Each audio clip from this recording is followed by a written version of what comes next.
Buongiorno e come sempre ben ritrovati con Ore 13, siamo in diretta, buon lunedì a tutti quanti e vi ricordo il numero telefonico per intervenire 049 49 06 054. Allora si sta bene, c'è il sole, adesso che sta bene sta il sole, c'è il problema della siccità, questa capita sempre così, non si può avere tutto nella vita. Oggi affrontiamo una questione che ormai proprio ci riguarda da vicino, che situazione economica sta attraversando il nostro paese. L'Italia è sempre schiava di questa economia, delle banche, del giudizio delle agenzie di rating, insomma cosa possiamo fare e perché siamo sempre in una situazione emergenziale?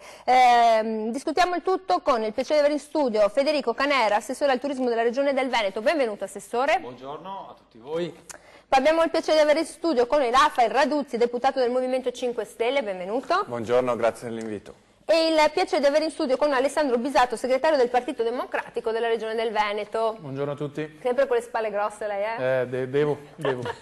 Sta così, vista la situazione. Vi ricordate quella poesia che ci facevano studiare a scuola? Me la sono appuntata, no? Si sta come d'autunno sugli alberi le foglie. E già qua ci dovrebbero preoccupare. Ci stanno bombardando in questi giorni, soprattutto poi oggi, con la questione che l'Italia non cresce. Tutte le stime sulle PIL sembrerebbero, come ci dicevano all'università, cannate, cioè sbagliate, non vanno, e Tria pare che stia lì. Dall'altra parte sono tornati i gufi, chi dice ma no, ma non, queste qui fanno tutte le programmazioni sbagliate, l'Italia invece sta crescendo. L'Italia è un paese meraviglioso, che ha sempre questa magagna. Federico Canere, cresceremo, non cresceremo? Cosa dice? Ma guardi, i numeri si possono sempre un po' tirare, stiracchiare, no? Questo è un dato di fatto, perché a livello statistico poi sicuramente ci sono dei numeri, però bisogna anche capire il contesto dopo dove questi vengono estrapolati. Io conosco, non posso avere sotto mano i dati effettivi a livello italiano, ovviamente, ma conosco bene quelli veneti. E a livello veneto, per esempio, noi stiamo crescendo del più 2% e quindi questo dimostra che il Veneto comunque è la terza economia italiana dopo la Lombardia e il Lazio per crescita, e da noi, se io guardo i dati degli ultimi anni, vedo una crescita economica in aumento, un PIL in aumento, gli occupati in aumento che sono tornati ai livelli del 2008, e quindi questo non so dirle se è frutto di un lavoro a livello territoriale, che non vuol dire soltanto istituzionale, quindi da parte della Regione Veneto, ma anche sicuramente grazie ai nostri imprenditori che continuano a investire. Sicuramente noi siamo una di quelle regioni che cresce più della media italiana, questo è un dato di fatto. Quindi questa locomotiva che si era un po' inceppata, che aveva perso un po' di vapore, ha ripreso. Certo, non ha ripreso in maniera scoppiettante, però abbiamo, ripeto, il dato dell'occupazione per esempio è pari a quello del 2008, quindi quello della pre-crisi, quindi per noi è un dato positivo, stiamo parlando di 60.000 occupati contro i 63, quindi voglio dire ci sono dei dati positivi. Se poi guardiamo anche il settore mio, ecco, dato che lo conosco bene come assessore del turismo, io vedo una crescita costante da 4-5 anni del più 2, più 3% ogni anno, sì, e un numero di occupati che continua ad aumentare, quindi da questo punto di vista io non mi posso lamentare. Certo, la situazione italiana non è la stessa, anche qui le fonti dicono da un lato che si sta rispettando la crescita, altri dicono di no, bisogna anche capire qual è il contesto internazionale. Pensa che per fortuna non siamo con Shakespeare o una Giulietta, il gufo no all'allodola, si finirebbe più di arrivare poi a una questione. Prendo la telefonata da casa, pronto, buongiorno, buon lunedì. Pronto? C'è questa telefonata? Sì, non sentiamo. Pronto? Chi è a casa? Sta pensando se è un gufo o un'allodola? Pronto? Vabbè, vado avanti perché sennò poi qual era? Vi ricordo 049 4906 054 se volete intervenire. Allora, Rafael Raduzzi, è una situazione complicata. Allora, qui nel Veneto comunque si respira, si sta bene, si cresce, poi un settore ad esempio come quello del turismo davvero... Pronto? È tornato? Pronto? Chi è? Buongiorno. No, ecco. niente, ha messo giù, è sparito, ha preso paura. Vabbè. Allora, noi in Veneto, sottolineava anche l'assessore, si sta davvero molto bene. Però la situazione italiana è una situazione molto complessa. Prendiamo Vincenzo Boccia, no? Il presidente di Confindustria, già il nome Boccia vuol dire che va proprio, siamo proprio messi così.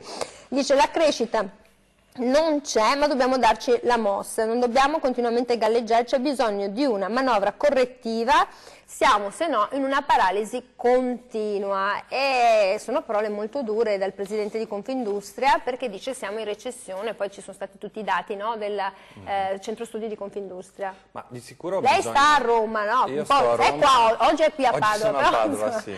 Ecco. Allora, sicuramente c'è un rallentamento globale in atto e di questo è bene tenere conto, e noi l'abbiamo fatto in sede di legge di bilancio, perché abbiamo già visto cosa succede quando in recessione si vanno ad aumentare le tasse e si vanno a diminuire i servizi. Con Monti è successo che banalmente la recessione si è aggravata e il debito è aumentato di 13 punti in 2 anni. Quindi noi in legge di bilancio abbiamo fatto l'opposto, abbiamo aumentato gli investimenti per 15 miliardi e l'abbiamo fatto soprattutto per enti locali, abbiamo aumentato i fondi alle province, abbiamo istituito un fondo per i piccoli comuni da 400 milioni, soldi che verranno spesi entro maggio, abbiamo sbloccato gli avanzi di amministrazione. Ci sono le elezioni, mi tocca fare l'avvocato No, del diavolo. perché vogliamo dare una spinta subito a quello che è il prodotto, alla produzione e al nostro PIL, e questo ci serve farlo in maniera rapida, subito. Abbiamo poi sbloccato gli avanzi di amministrazione. Ecco, sugli avanzi di amministrazione ci torniamo, perché il telespettatore sacro e me butta giù come prima. Pronto, buongiorno, sugli avanzi di amministrazione. Buongiorno. Pronto, buongiorno, ci dica tutto. Allora, volevo chiedere 2 cose agli esperti di banca che è lì. Dica. Perché la banca, per aprire un conto una volta, un libretto, qualsiasi cosa, bisognava avere un posto di lavoro sicuro, dimostrare di avere uno stipendio, non dar là con 100 euro, aprire e poi fare cose di cui nessuno sa niente. E un'altra roba vorrei proprio sapere, soprattutto abbiamo il caso di Vicenza e molte altre, le banche sono istituti privati, e ripeto la parola con la P grande, privati, perché devono essere aiutati dallo Stato se c'è una banca centrale come Banca Italia che vigila, controlla e fa il lavoro dei carabinieri in banca. Non è che se un muratore o un avvocato fallisce, qualcuno gli dà da mangiare alla famiglia. Le banche sì, le banche se falliscono, spariscono i soldi misteriosamente, scandalo, tutti ad aiutarle, tutti ad aiutarle. Insomma, lei si sta ponendo la questione appunto delle banche. Allora le faccio dare una risposta subito. I disti privati 049 49 06 054. Allora, perché la nostra Italia è schiava di questa economia e perché è anche delle banche in un certo senso. Allora, la Farraducci si stava parlando degli avanzi di bilancio. Sì, allora, giusto per dare 2 dati su queste misure, nei primi 2 mesi di quest'anno, quindi gennaio e febbraio, gli investimenti pubblici sono aumentati del 20% nei comuni e addirittura dell'80% nelle regioni. Questi sono dati positivi, concreti, che insomma danno risalto ad alcune misure che noi abbiamo messo in campo. Ricordiamoci che le altre, quelle principali della legge di bilancio, entreranno in vigore solamente a fine aprile, inizio maggio. Mi riferisco ad esempio al reddito di cittadinanza e quota 100, che una parte è appena iniziata. Quindi diciamo, noi abbiamo fatto tutto il possibile per rilanciare la domanda interna e superare quel modello che c'era imposto dal passato di puntare tutto sull'export, perché lo capiamo e lo stiamo vedendo ora, quando il mondo va in recessione, quando tra Cina e Stati Uniti iniziano ad esserci forti tensioni, quando la Gran Bretagna non si sa cosa vuole fare, tutti questi fattori esogeni e esterni creano una forte tensione alla nostra economia. Quindi noi possiamo fare una cosa, possiamo rilanciare la domanda interna e i consumi interni. Allora, rilanciare la domanda interna e i consumi interni. Allora, sempre il centro studi di Confindustria cosa ha detto? Attenzione, perché il PIL italiano è rallentato a causa di... Allora, sono queste. Per 3/4 è dovuto al calo e al crollo proprio della domanda interna, Raduzzi, e invece il rimanente... è per la domanda insomma, esterna. Quindi l'Italia va smossa. Allora veniamo a Bisato. Intanto abbiamo una piccola risposta a questo signore sulla questione delle banche. Dice, ma come una volta ti chiedevano di avere la casa, i campi, un lavoro, oggi con 100 euro apri qualunque conto? Bah, non mi pare che sia poi così alla fine, anzi servono ulteriori garanzie, molto più di una volta, quando invece il direttore di banca della piccola filiale si affidava anche un po' alle referenze che raccoglieva e dava veramente fiducia al correntista. Ma la conseguenza è dovuta al sistema nel quale viviamo. Cioè le norme che sono state introdotte di anno in anno, di decennio in decennio, sono la conseguenza del sistema che avevamo di fronte, che ad esempio per le banche popolari, che sono poi le due che sono precipitate nel burrone, portava come conseguenza diretta che non c'era il voto capitario, cioè qualcuno, diventiamo estremamente tecnici e quindi ci possiamo perdere nei meandri, non so se i telespettatori ci seguono, ma comunque qualcuno, tra l'altro del territorio, qua da noi, va detto fortemente questo, perché altrimenti noi rischiamo sempre di dire meraviglioso Veneto, qua noi intraprendiamo, siamo bravissimi. Le banche venete erano guidate da veneti, dovevano essere controllate meglio dal sistema nazionale, ma come riporto sempre io come esempio, tu sei in una SRL o una SPA, chi sa al 99% quello che succede dentro quell'azienda è l'amministratore delegato, è l'amministratore unico. Il revisore dei conti viene una volta ogni 3 mesi, la società di revisione guarda le carte una volta all'anno, quindi il principe non del foro, ma di chi gestiva le banche, che sono poi delle aziende private, ed è vero, è l'amministratore, quindi è quello che, guarda caso, come dire, il mainstream della proposta veneta aveva inserito e che andava magari anche nei momenti dell'assemblea a prendersi gli osanna perché il Veneto non va fatta la modifica delle popolari. Ricordo questo, bisogna mettere in fila tutte le cose che sono successe negli ultimi anni. La riforma delle popolari ha portato in superficie i problemi che quelle popolari avevano, ossia davano effettivamente credito a chi non ne aveva diritto senza garanzie. Ma qui non si salva le banche, qua si salvano i correntisti e si salvano i dipendenti, che è una cosa diversa. Cioè se salta una banca, non è che saltano solo quelli che lì avevano aperto un conto corrente o avevano avuto un affidamento, salta una filiera di sistema in alcune zone del nostro territorio, salta il sistema dell'intrapresa perché è legata a filo doppio. Allora, il vero punto che mi pare stiamo omettendo di dire è che il nostro sistema può essere anche in parte ripartito, è vero anche qui in Veneto, ma noi abbiamo sempre una spada di Damocle che incombe sul nostro collo, che è il debito pubblico.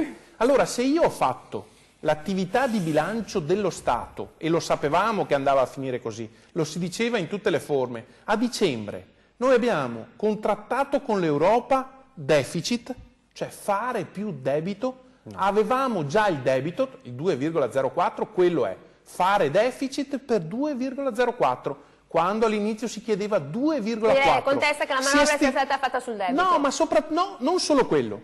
La stima di crescita abbatteva il debito ulteriore. È per questo che adesso il ministro dice, attenzione ragazzi, al terzo, quarto mese dell'anno, in piena recessione sistemica dell'Italia, non tanto del Veneto, significa che stanno entrando meno risorse, ne devo mettere di più perché ho fatto il reddito di cittadinanza e la quota 100, alla fine dell'anno serviranno 25-30 miliardi, sfido a trovarli. Allora io devo prendere la telefonata perché il telespettatore ad Antenna Te è sacro. Pronto, buongiorno.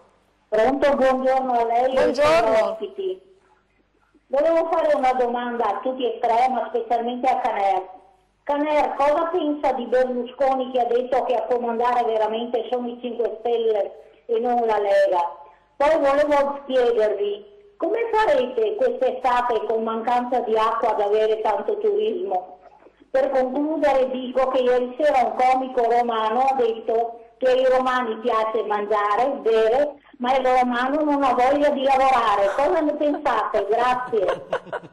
Signora, fantastica. Sì, allora, il mio Lomino, in quanto grande collega che sta alla regia, mi ha detto che dobbiamo andare in pubblicità, me l'ha sussurrato nell'orecchio. Allora, io vado in pubblicità, dopo signora. le rispondo, signora. Poi le vediamo questa risposta. E beh, insomma, quando hai mangiato e bevuto ti viene la pennica, ti viene la siesta, nessuno ha tanta voglia di fare. Dai, allora, torniamo dopo la pubblicità. 049 49 06 054, Carnelli dà la risposta. E se non c'è l'acqua, si asciuga Venezia? No. Torniamo dopo.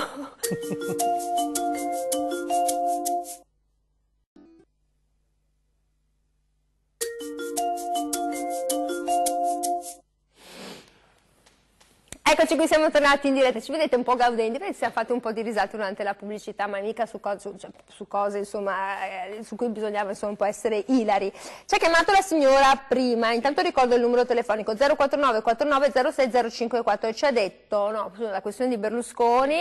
Allora, la questione di Berlusconi che dice che in sostanza il 5 Stelle comanda insomma più della Lega. Beh, ecco, io non ritengo che sia così, ma penso che sia sotto gli occhi, insomma, il partito Lega continua a crescere. Quindi se continua a crescere evidentemente vuol dire che l'azione di governo, ma in particolare l'azione della Lega, è ben sostenuta a livello locale. Certo, è vero che su certe situazioni noi abbiamo accettato anche alcune politiche, alcune scelte dei 5 Stelle, però è anche vero che questo secondo me è una questione di correttezza. Nel momento in cui firmi un patto di governo e all'interno del patto di governo ci sono anche delle cose che magari se noi avessimo governato da soli non avremmo fatto, ci sta, insomma la politica è un po' anche l'arte della dialettica, non è che all'interno di una coalizione o comunque di un gruppo che diciamo fa un matrimonio, no, da questo punto di vista con dei programmi chiari, per esempio il tema del reddito di cittadinanza, insomma è abbastanza noto che a noi proprio non è che ci piace tanto. Però, siccome era una richiesta... È un matrimonio finché morte non mi separa. Vediamo che è meglio una convivenza. Ultimamente i matrimoni non è che durano tanto, quindi voglio dire. Però, voglio dire, il reddito di cittadinanza a noi non piace, però è anche vero che, per esempio, magari all'interno del 5 Stelle c'è un po' più di resistenza nei confronti dell'autonomia. Noi da un lato abbiamo digerito quella cosa, adesso ci aspettiamo per esempio sulla legittima difesa. Ecco, sulla legittima difesa, per esempio il 5 Stelle ha mollato, l'ha presa, come vogliamo dire, e io spero lo faccia anche nell'autonomia, premesso che nell'autonomia bisogna dire che i 5 Stelle Veneto l'ha sempre pensata un po' come noi. Magari il problema è che ci sono i 5 Stelle di altre regioni, in particolare del sud, che su questo tema ci sentono un po' meno. Senta, quindi... come fate con l'acqua adesso che ce n'è poca? Perché adesso si è chiesto di prelevare solo il 20%. Sì, ma l'acqua è un problema per tutti, non un problema. La laguna che è secca, l'ho vista sabato, ma non solo la laguna, purtroppo il problema, ha ragione la signora, è un problema per il turismo, ma non è un problema solo per il turismo, è un problema per l'agricoltura in primis ed è un problema per i cittadini, perché quando comincia a mancare l'acqua è veramente un problema molto grave.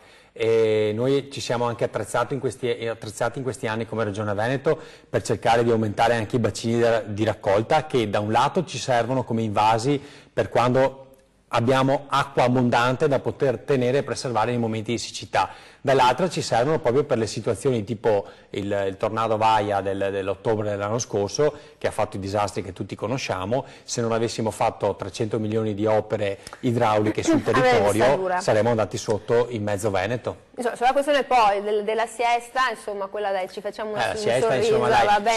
Signora, faccio una battuta, se lo dice a me, che sono un vecchio leghista di vecchio stampo da quando avevo 18 anni, insomma, diciamo che la produttività del nord effettivamente è qualcosa in più degli altri. Federico Canervi lunedì 1 aprile ha fatto outing, va bene?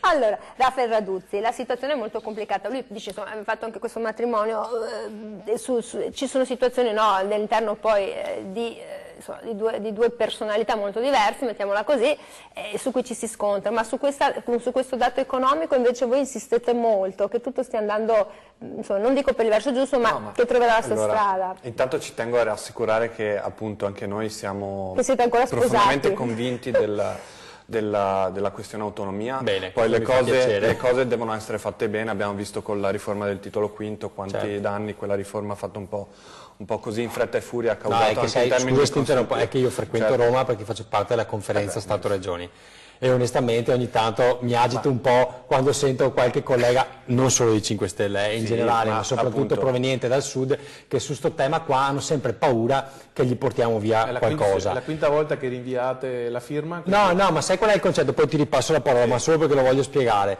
Quello che non si è capito a Roma e al sud in particolare è che sembra che noi cerchiamo di avere più soldi dallo Stato per il Veneto. In realtà non è così, cioè la spesa è invariata, noi chiediamo di avere le competenze, di darci quei soldi che fino ad ora lo Stato ha pagato per darci quelle competenze e diciamo lasciatecele a noi. Ce le gestiamo noi. Se noi le gestiamo meglio, la differenza, perché se noi facciamo le cose in maniera più efficiente ed efficace e noi siamo convinti di saperlo fare, la differenza ce la teniamo. Assessore, ecco. Però mi permetta, c'era la Duzzi, devo intervenire su questo, però adesso va ben tutto, bisogna stratificare quello che è stato detto anche pubblicamente. Perché quando avete vinto il referendum, voi e tutto il popolo veneto è andato a votare su quel referendum, il giorno dopo e nei mesi successivi, il governatore Zaia ha detto che voleva i 9 decimi delle risorse, il residuo fiscale e le 23 materie. Allora, sta cosa qua è totalmente il contrario di quello che ha detto lei adesso. No. Perché infatti quello che sta dicendo lei è quello che dicevamo noi. Applicare un articolo della Costituzione, il 116 terzo comma, che significa se tu su una materia te la vuoi applicare tu devi avere trasferiti i soldi che servivano allo Stato per gestirla. Un'altra cosa sono i 9 decimi. I 9 decimi vuol dire Trentino Alto Adige, mi tengo tutto io e do a te un pezzettino. Salta l'Italia, salta l'Italia. Allora, se voi siete tornati a più miti consigli, io apprezzo. Però è la proposizione pubblica che vi ha danneggiato. Vi sta tornando indietro il boomerang del noi, paroni a casa nostra, vogliamo tenersi più schei di qui che avevamo prima. L'ho esemplificato. Allora dai, perché sopra abbiamo tolto la parola.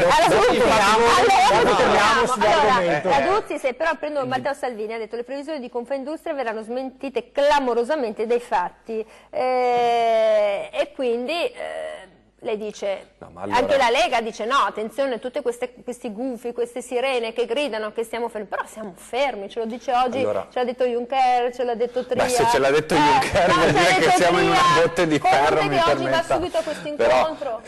Allora, il punto è, come dicevo prima, bisogna tener conto delle condizioni economiche globali e questo è sicuramente un punto alla nostra attenzione, però guardiamoci nei fatti. Nei fatti abbiamo che gli investimenti stanno ripartendo i bandi dei comuni, che è una cosa buona. Abbiamo in cantiere dei provvedimenti che vadano a riformare il codice degli appalti, che sostanzialmente in questi ultimi anni ha messo sabbia nel motore di quella che era la macchina pubblica per fare investimenti.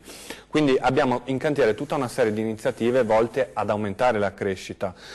Sicuramente il momento è da tenere in considerazione, però guardiamo anche i dati positivi. Ad esempio il clima sulla fiducia delle imprese a marzo è tornato ad aumentare. Andiamo a vedere i dati sull'occupazione, rispetto all'anno scorso ci sono 120.000 nuovi posti. Anche il decreto dignità che era visto anche in Veneto insomma con qualche timore, invece ha fatto aumentare quelle che sono le trasformazioni stabili da contratti a tempo determinato a tempo indeterminato, e questo è tutto volto a dare maggiore sicurezza alle persone per farsi un futuro e per investire in quello che saranno le loro esigenze. Poi l'altra tematica, si parlava prima... Da dove li tirate fuori questi soldi?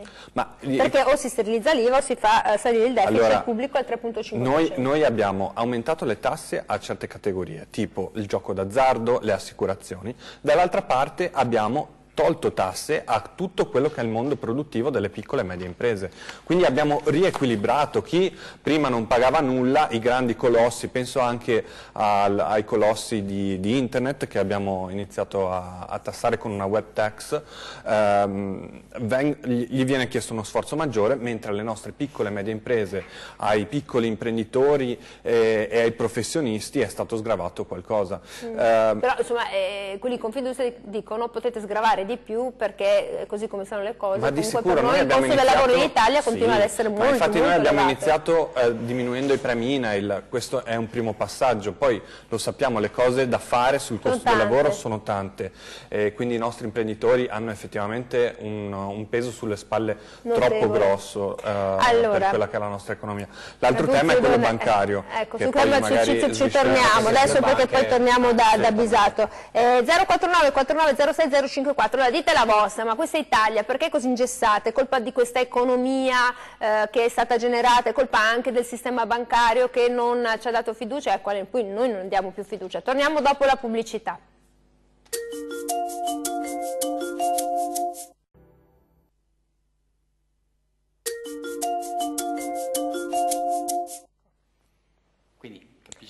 Ecco, siamo tornati in diretta 049 4906 054. Pronto? Buongiorno. Pronto? C'è qualcuno? Sì? No? Sempre quello di prima, adesso ci dice pronto, buongiorno. C'è qualcuno al telefono? Andiamo avanti. Allora, Bisato, abbiamo sentito cosa ha detto Raduzzi, quindi sono state fatte tante cose, no? Anche pensiamo allo sblocca cantieri. Pronto? C'è qualcuno? No? Sì. Si pensa anche con questo sblocca cantieri, si è detto l'Italia riesce a ripartire, rifacciamo partire l'economia, si creerebbero così 800.000 posti di lavoro. Non è male. Noi siamo bravi a costruire le cose, ci chiamano a costruire le dighe dappertutto. Peccato che sia un pezzettino del tutto. Cioè, la grossa parte, i 2/3, sono andati in quei due provvedimenti. Uno che in parte condividiamo, anche se potevano non cambiargli il nome, lasciare quello che si chiamava reddito di inclusione, ma insomma lì sono dettagli. È chiaro che arriva un altro e vuole mettersi l'imprimatur dell'iniziativa. Ma il reddito di cittadinanza e la quota 100 sulle pensioni sono tutte operazioni fatte in deficit, cioè fatte. Ho già una valanga di debito e lo sto piazzando sul mercato con dei tassi che sono molto più alti di quelli con i quali piazzavo l'anno scorso e l'altro anno il debito stesso, il BOT, i CCT che vi rendono qualcosa, a voi cittadini rendono anche, ma lo Stato significa pagare interessi. Se nell'ultima emissione è stato pagato 1,5 miliardi in più di interessi, quelli mancheranno nel computo finale. Allora, già ho poche entrate perché non c'è non c'è una vera ripresa, se non in certi pezzi del paese, non c'è ripresa, entrano meno tasse, ne devo spendere di più per i due provvedimenti e devo coprire quello che è già una clausola di salvaguardia alla fine dell'anno. Cioè l'Europa ci ha detto, per quest'anno puoi pure fare qualcosina, ma sappi che l'anno prossimo devi coprire fino a 25 miliardi già solo prima di partire. Sono 23 di cui 20 li avevate messi voi, c'erano già dal 2015. Insomma, sul messi noi ci sarebbe molto da discutere. 2015 perché finanziaria Renzi-Padoan, giusto per essere precisi. Peccato che voi ci avete aggiunto 10 miliardi in più. No. Allora i 25, 23, quello che sarà, significano 3 finanziarie degli ultimi anni quando si faceva avanzo primario. Io stimo che quest'anno, per la prima volta dopo 10-12 anni, noi rischiamo di non fare avanzo primario quest'anno, che è anche un grande termine tecnico che significa che le entrate sono meno, cioè le entrate erano sempre superiori alle uscite, tolto la posta degli interessi. Se noi andiamo ad intaccare anche quel meccanismo lì, in 2-3 anni non ci vengono nemmeno più a prendere per il copino come è stato fatto all'epoca di Monti, scelta scellerata del mio partito di sostenere. Allora io dico una cosa che deve essere certissima, non perché parte del Veneto, ma su questo siamo convintissimi. Non siamo più disposti a fare dei governi di salvaguardia, che significa che noi ci prendiamo carico di quello che prima hanno sciallacquato gli altri. Voglio vedere alla fine dell'anno, dopo le elezioni europee, che ci sarà anche qua un grande risultato elettorale della Lega che sta massimizzando un unico aspetto per l'opinione pubblica, che è il blocco dell'arrivo dei migranti. Bene, quello possiamo anche metterlo in conto, l'avevamo già messo a pie lista con i provvedimenti di Minniti, ma sul portafoglio della gente cambierà per qualcuno che ha reddito di cittadinanza, ma per tutto il ceto medio. Guardate che parlate con il vostro direttore di banca e sentite come si Allora, devo prendere la telefonata. Tra l'altro oggi sono scesi, mi sembra, in piazza con la CISL una serie di pensionati, di cui 400.000, perché si sono trovati da oggi decurtati. Questa è una cosa da ricordare. Prendo la telefonata. Pronto? Buongiorno. Pronto, buongiorno, sono Mirko di Padova. Prego Mirko. Volevo intanto fare complimenti per la trasmissione, perché sono trasmissioni di massimo interesse per noi semplici cittadini e telespettatori.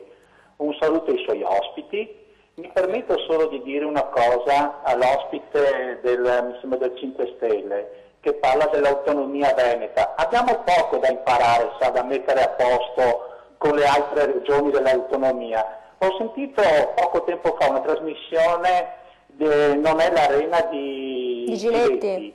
La regione Sicilia dovete dargli 70 milioni e glieli dovete dare per pagare vitalizi e politici della Sicilia. Allora, l'ha detto il Presidente della Sicilia. Allora io dico, se volete che il Veneto deve mettere a posto tante cosine, anche le regioni autonome devono mettere a posto tante cosine, allora. Allora io voglio vedere se date i 70 milioni. Il problema qual è? Che se voi date l'autonomia al Veneto, sapete che il Veneto è una macchina da guerra, cioè partirete e andrebbe sulla Luna immediatamente e lascerebbero le altre regioni che fino adesso hanno fatto altro che farsi trainare da questi poveri veneti che abbiamo la schiena rotta da quanto abbiamo lavorato. Io ho 4 ernie, ho lavorato 43 anni e 6 mesi per avere la pensione. Dunque io le chiedo gentilmente, signore del 5 Stelle, faccia un pensierino che il Veneto è una regione seria e se gli date anche le 23 competenze le sapranno gestire in maniera oculata e seria, perché noi veneti siamo persone serie e meritiamo il massimo rispetto. Allora, la salute grazie signor Mirko, grazie. Allora, grazie. Beh, sulla serietà, insomma, su questo non si discute. Allora, Caner, cosa c'è in quello che ha detto adesso Bisato, che non visto che era un po' preoccupato? Beh, intanto mi permette di condividere questa telefonata, non tanto come appello al 5 Stelle, ma come filosofia di fondo sul fatto dell'autonomia del Veneto, che secondo me se lo merita come regione. Ma detto questo, sull'analisi che faceva Bisato, e mi collego anche sul ragionamento che faceva prima relativamente alle banche, perché dopo è tutto collegato. Innanzitutto tu facevi un ragionamento, possiamo darci del tu, insomma siamo più o meno là come età, relativamente al fatto di dire questo governo, voglio vedere, sta mettendo, vedremo come andrà l'economia e come si troveranno i cittadini tra un po'. Innanzitutto devo dire che chi ha fatto danni in questo paese è stato il governo Monti. E chi ha messo le mani in tasca ai cittadini è stato il governo Monti e ha fatto disastri nelle banche, ha fatto disastri a tutti i livelli aumentando la tassazione con la scusa di mettere a posto i conti dello Stato. Alla fine noi ci siamo trovati comunque con un debito elevato e con i cittadini che erano in forte difficoltà, senza parlare della riforma Fornero e tutte le altre iniziative. Però anche sulle banche ti faccio riflettere su una cosa. Io condivido una parte del ragionamento che hai fatto tu. Perché sulle banche noi avevamo avuto la grande possibilità tanti anni fa di fare quello che aveva fatto la Germania. Invece, causa il nostro governo e causa Banca Italia, che ha una grande responsabilità sul controllo delle banche venete, tra l'altro, e dopo ti spiego perché, noi abbiamo detto, no signori, noi siamo a posto, noi abbiamo un sistema bancario che non ha nessun problema. Allora, mentre gli altri tedeschi e francesi si sono messi a posto le banche con i soldi dell'Europa, noi siccome dovevamo fare i più belli, siamo rimasti fuori e il problema è venuto fuori dopo, ben sapendo che le nostre banche non erano a posto. Lo vede la Banca Etruria e tante altre. Sulla questione delle venete, tu hai ragione a dire che c'è una responsabilità del management veneto. Questo è vero, però è anche vero che oltre alle società di gestione di revisione dei conti, che comunque sono pagate per fare il loro lavoro e qua non l'hanno fatto, due, la Banca d'Italia, mi devi spiegare una cosa, la Banca d'Italia, se da un lato non ha responsabilità, mi spieghi per quale motivo ha costretto Veneto Banca a fare acquisizioni di altre banche al sud, vedi la banca della Puglia o delle Marche, e ha messo all'interno del Consiglio di amministrazione gente obbligata dalla Banca d'Italia, cioè hanno costretto il CDA di Veneto Banca a prendersi degli uomini fidati di Banca Italia. Allora, la Banca d'Italia ha una grande responsabilità, pari a quella del management veneto, perché è anche vero una cosa, che non possiamo lamentarci del dire ma hanno dato i soldi così, sì, ma c'è anche vero una roba, che fino all'altro giorno ci siamo lamentati perché le banche erano diventate troppo rigide e non sostenevano l'economia. Le popolari avevano questa gran capacità di essere un attimino più elastiche, di aiutare l'imprenditoria locale. Sì. Allora non possiamo volere la botte piena, certo, e la moglie ubriaca. Due una. la Banca d'Italia non ha controllato, secondo me sapeva, peggio, e quindi è giusto che vada a e sostegno poi dei ha fatto un cittadini. grande errore. Quando le popolari hanno detto aspettiamo prima di andare in borsa, perché se andiamo in borsa in queste condizioni è ovvio che ci massacrano, lasciateci il tempo di mettere a posto, la Banca d'Italia ha detto no, e ha obbligato, quindi c'è una grandissima responsabilità. E quindi riallacciandoci alla telefonata di prima è giusto quindi che intervenga a sostegno del cittadino. Assolutamente perché, sì, c'è perché alla fine qui, è fallata, come ha detto lui, e su fallata. questo sono d'accordo, chi rimane truffato alla fine sono i correntisti e i dipendenti, Esatto. perché dopo il resto chi ha avuto, chi ha dato, E chi insomma, ecco, c'è la telefonata e chi ha saputo prima se li ha portati a casa. Bravissima, e ce ne sono tanti che l'hanno anche saputo. un grande collega della Gli RAI. amici della Pronto, Banca buongiorno d'Italia. signora, eccoci, scusi che la sto Buongiorno, attendendo. Nadia da Treviso. Buongiorno Nadia. Ci Io dica. volevo chiedere al signor Bisato, adesso si lamentano perché danno il reddito di cittadinanza, perché danno così, perché danno colà. Fino adesso il Parlamento c'erano loro. Cosa hanno fatto in 8 anni, partire da Monti, finire da Renzi? Come si chiama il presidente ultimo? Ma comunque, Mattarella, Gentiloni, di quale presidente? il presidente del Consiglio ultimo, Gentiloni. che non mi ricordo neanche il nome, perché li volevo cancellare dalla mente. Cioè lei, Gentiloni o Renzi? Ha fatto una proposta di aumentare il stipendio da 19.000 euro, ma è proprio il momento di aumentare invece di diminuire il stipendio. Nadia da Treviso, incisiva, questa signora, le faccio dare una... Vado io? Dopo, sì, vai, dopo pensiamo. Beh, allora sulla proposta Zanda si è già autosconfessato, perché non è mai stata una proposta del partito, è stata una proposta individuale. Non l'ha ancora ritirato. È stata una proposta alla Razzi. Certo non la voterà. Gli esponenti del Partito Democratico, come ha giustamente ricordato il segretario nazionale Zingaretti, non voteranno mai una proposta di quel tipo. Che poi vada tolto un velo dalla finta demagogia che pervade l'opinione pubblica e il grande ragionamento intorno alla politica, questo è un altro grande ragionamento che faremo fra 10 anni, quando si verrà a capire che i 150 milioni sul sistema partiti sono imparagonabili al 1,5 miliardi dell'emissione dei bot. Ma capisco che è difficile da spiegare alla gente che tra spararla grossa e vendere i bot e pagare di più gli interessi, e invece vendere a buon consumo che la politica costa troppo e che i 19 euro di un consiglio comunale sono un'esagerazione e sembrano date delle perle in pasto ai porci, questo dovremmo avere la forza tutti, dovremmo avere la forza tutti, se siamo esponenti politici, di dire mica tanto non è stata fatta. Che si venga alzato. Io ho buona memoria e ricordo un ministro, Calderoli, che ha detto che lì bisognava tagliare perché c'erano gli sprechi. Gli sprechi, signori, sono da altre parti. Attenzione, con questo va detto, io lo dico da umile segretario regionale del Partito Democratico del Veneto, che certamente le indennità dei parlamentari non sono né da ritoccare a rialzo, certamente per nulla, anzi andrebbero ridotte quelle dei parlamentari europei, tanto a voler metterla tutto in fila, perché poi c'è sempre qualcuno che svicola via. Ma precisato questo, la signora dice cosa avete fatto che non avete fatto ne abbiamo fatte tante anni. E ne abbiamo comunicate malissimo tante. Abbiamo fatto tantissimi provvedimenti, tantissimi, e potrei metterli in fila. Allora, forse sono mancette, ma 500 euro a chi compie 18 anni, guarda caso, non è stato tolto, perché poi un conto è dire in campagna elettorale quelle cose là sono sprechi, poi ve le hanno tolto gli 80 euro a praticamente tutto il ceto medio ogni mese, signori, 80 euro, che vuol dire 980 euro in più all'anno in tutto il ceto medio della nazione, sono stati tolti e poi nel frattempo non mi pare è diventato un provvedimento ad libitum, perché vuol dire che togliendolo te ne accorgevi nel taschino della giacca. Quindi anche qua attenti, calmi, un po' alla volta vedremo la stratificazione cosa produrrà.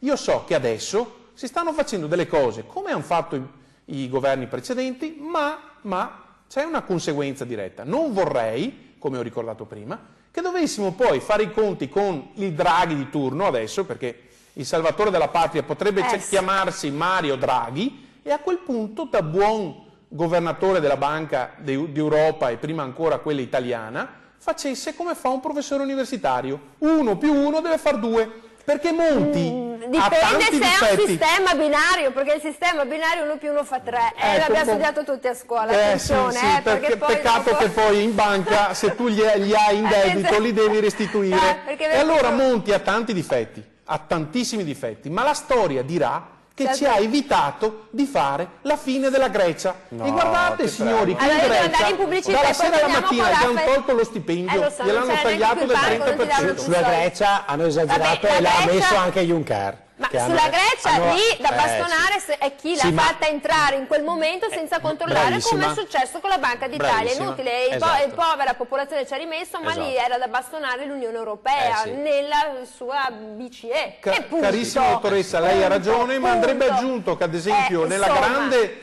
costruzione della narrazione, Banca Etruria salvata un giorno prima che entrasse in vigore il bail-in, anche qua termini difficili, per dire che adesso le banche che falliscono adesso, se hai più di 100.000 euro in banca, l'over 100 è a rischio, e con la Banca Etruria è stato salvato per tutti, quindi nessuno ha rischiato. Con Banca Etruria è stato applicato in anticipo il principio del burden sharing, che è sostanzialmente il bail-in. Infatti avete azzerato gli obbligazionisti che sono scesi in piazza e vi hanno mandato il 18%. Torniamo dopo la pubblicità. 049 0605. Oggi è il 1° di aprile, ogni tanto si dice il pesce puzza dalla testa, anche sul fenomeno Grecia. Torniamo dopo.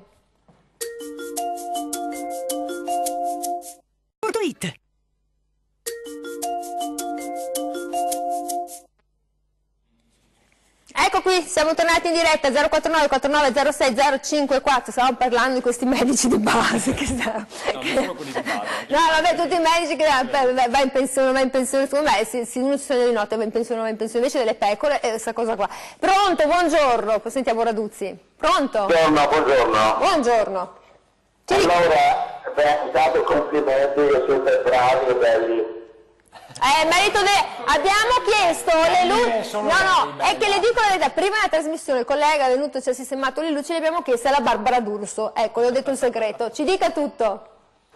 Allora, vedo che là in studio avete dei ma se mi parla sopra non riesco a parlare, signorina. Ma dica, è che ha il televisore acceso, dica. Sì, allora volevo dire che vedo là dei personaggi politici e vedo anche Federico che in passato davanti e domenica ma non mi ha anche salutato. Volevo dire che la mia Lega che doveva essere stata una battaglia di onore, di verità e di giustizia, parlando di banche naturalmente, ma dov'è il popolo veneto? Dove sono i 411 sindaci del Veneto che dovevano combattere questa battaglia criminale da parte delle banche? Dove si sono nascosti? Questa è la prima domanda. E volevo dire no a Federico che lui si è candidato in Europa, e auguro tanta fortuna, ma loro devono essere, voi dovete essere a disposizione del popolo. Non fare le passerelle non contano più nulla, dovete essere a disposizione del popolo. Fermo là, Federico, adesso ti faccio anche un altro passaggio. Tu sai che della nostra amata terra veneta è stato rapinato 12 miliardi di risparmi del tuo popolo veneto e anche via signori. E con gli effetti collaterali, cioè le aziende che hanno chiuso 100 suicidi, si parla di una cifra spaventosa di 50 miliardi. Questa è la battaglia dei politici che dovete fare, non pensare a un biglietto di prosecco, perché uno vuole fare 10 milioni di bottiglie. Dovete dare questo segnale. Allora, gentile telespettatori, la sento bello forte. Allora, intanto una notizia, Caner non vai in Europa? No, io non sono candidato. Allora la ringrazio, Raduzzi, tocca a lei. Avevamo un po' di difficoltà. Sì, dopo rispondiamo perché giusto l'argomento fosse banche e risparmiatori. Noi in legge di bilancio abbiamo stanziato 1,5 miliardi per i risparmiatori, soprattutto quelli del Veneto che sono stati truffati, ingannati. Guardate, abbiamo parlato, penso tutti noi con i risparmiatori e sentito delle storie orribili. Abbiamo messo 1,5 miliardi, ma soprattutto abbiamo creato dei canali prioritari per chi ha un reddito ISEE sotto i 35.000 euro. Quindi noi un segnale lo stiamo dando e l'abbiamo dato. In merito al sistema bancario, i problemi sono essenzialmente 3. Il primo si discuteva prima, c'è stata una mala gestione e una sorveglianza disastrosa, e su questo noi ci divertiremo adesso in commissione d'inchiesta a vedere tante belle cose che non hanno funzionato. Ma gli altri 2 punti hanno riguardato sicuramente una crisi epocale, perché di questo si parla. Noi siamo ancora sotto i livelli di PIL del 2008, quindi siamo l'unico paese che non ha ancora recuperato, e questo si è fatto sentire soprattutto in un sistema bancario che rispetto a quelli nord europei è incentrato verso i prestiti per la piccola e media impresa. E il terzo elemento sono state le politiche, le normative nazionali ed internazionali europee. A livello nazionale noi siamo andati a eliminare e a stravolgere il sistema del piccolo e medio credito, quindi la riforma delle popolari bocciata dal Consiglio di Stato, la riforma delle BCC, delle banche di credito cooperativo, che anche quella noi ci abbiamo dovuto mettere una pezza, ma soprattutto le grandi normative, sì, come Basilea, ma come la BRRD che ha introdotto il bail-in, che purtroppo voi avete applicato in anticipo addirittura, che hanno creato sostanzialmente instabilità, poca fiducia. Le banche, tutti i titoli bancari nel 2016 hanno perso il 60% circa, e questa è una cosa che non si dice mai, ma lì c'è stato veramente un crollo di fiducia, quando la fiducia nel sistema bancario è il primo elemento di tenuta. Stiamo applicando delle normative che ci vengono dalla BCE sulla gestione dei crediti deteriorati, che sono sostanzialmente i debiti che le famiglie e le imprese non riescono più a onorare, e sostanzialmente stiamo imponendo alle banche di svendere questi titoli. Sostanzialmente cosa succede? Se io devo svendere un bene e lo devo fare entro tempi rapidi, quel prezzo crolla, e se lo comprano fondi locusta, grandi fondi di investimento dove ci sono anche dentro gli amici tipo Serra eccetera, e questi sono interessati non alla posizione debitoria. Lui sembra che vada in Europa, lui che sa cattivi amici, no, perché insomma giusto per chiudere, questi fondi sono interessati non ai debiti ma ai collaterali, cioè alle case poste in garanzia, quindi noi vediamo i prezzi delle case che sono ancora immobili, quindi dobbiamo anche adesso a maggio andare in Europa e iniziare a fare una vera rivoluzione anche su questi temi.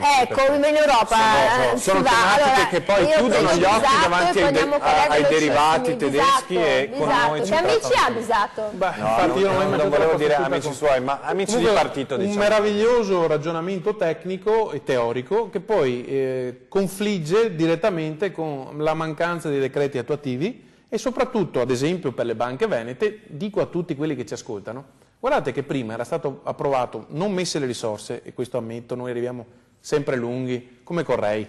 Noi lo facciamo e ne usufruiscono gli altri, perché riusciamo a farlo la settimana dopo che si vota, noi siamo artisti in questo. Però si era approvato un provvedimento che arrivava a coprire il 100% eventualmente del mal tolto. Ma se ci avete messo 100 milioni, e invece adesso arrivano a darvi al massimo 30.000, il 30%. Non è niente 100 milioni. Doveva passare per l'ANAC. No, non è possibile tecnicamente, non ci sono i soldi per il 100%, non li avete mai messi. No, attenzione, ho detto che i 100 milioni a fronte del fondo interbancario e un po' di soldi messi dei dormienti, dei conti correnti dormienti, coprivano l'inizio. Ho detto che non c'erano le risorse. Sì, ma se arrivi al 30% è tanto. Non cambiare il provvedimento. Cambiando il provvedimento vi danno al massimo il 30% di quello che avevate nel conto. No, si dà inizialmente il 30%, poi si può arrivare anche ma voi mettevate 100 milioni, noi 1,5 miliardi, sono per 15 le risorse. Veloce, devo chiudere, deve rispondere. confondere. Allora, esatto. in Europa non ci va. No, guarda, aspetta, veloce. Allora, in in Europa è vero che io ho presentato la mia candidatura, ma il partito non ha deciso assolutamente niente, quindi ad oggi manca anche poco, nessuno di noi sa niente, quindi voglio dire, attualmente non sono candidato. Se poi mi dite che mi piacerebbe quell'esperienza, dico di sì, perché in regione ormai ho fatto il mio, però insomma ecco. Per quanto riguarda la disponibilità, come giustamente prima citava e diceva dovete essere in contatto con la gente. Allora io ho sempre fatto l'amministratore pubblico, ha avvisato il sindaco anche lui, io sono assessore regionale, noi siamo sul territorio 7 giorni su 7, da lunedì alla domenica in giro a contatto con la gente, quindi le cose le sento e non ci siamo mai sottratti a niente. Terzo e chiudo, sul tema delle banche, io sono esattamente d'accordo con lui, cioè sul tema delle banche l'ho citato prima, l'ho detto prima che secondo me questa cosa qua non è corretta e bisogna trovare un sistema, anche perché è stato promesso sia da Salvini che da Di Maio, che vanno ristorati almeno parzialmente. Il famoso 30% è stato accolto con favore anche dalle associazioni, quindi è stato trovato una quadra da questo punto di vista. È l'Europa, lo so, la famosa Europa. Per quello che l'hanno chiamata. È la famosa Europa, però l'Europa su sta roba se la deve mettere via. Ripeto, ma perché se la deve mettere via? Perché non deve essere vista come un aiuto di Stato. Qua purtroppo c'è alla base una truffa, lasciatemi dire, ma ci sono signori, in particolare pensionati, al quale hanno modificato i modelli MIFID, cioè quelli del rischio, dicendo che erano diplomati e avevano la terza media o la quinta elementare e certe operazioni non avrebbero neanche potuto farlo e hanno continuato a dire cose false. Questa gente qua, allora capisco a me che sono laureato, ho studiato anche temi economici, quindi se uno mi dice sai cosa vuol dire un'azione, so che vado incontro a un rischio, ma un pensionato con la quinta elementare dello che si fida dello sportellista, gli hai venduto una cosa come fosse la più sana, come avessi messo i soldi comprando terreno, in realtà non era così. Vabbè, però c'è il prestito baciato, c'è un sacco di fregature. Queste cose bisogna tenerne conto perché è truffa. Tenete conto anche dei subordinati, che sono quelli che secondo me, al di là degli azionisti, sono quelli stati più fregati di tutti, che in un consiglio dei ministri tempestivo in un giorno, in una notte, gli hanno rovesciato tutti, perché si è intromesso un pubblico su un accordo privato. Ricordiamo anche loro.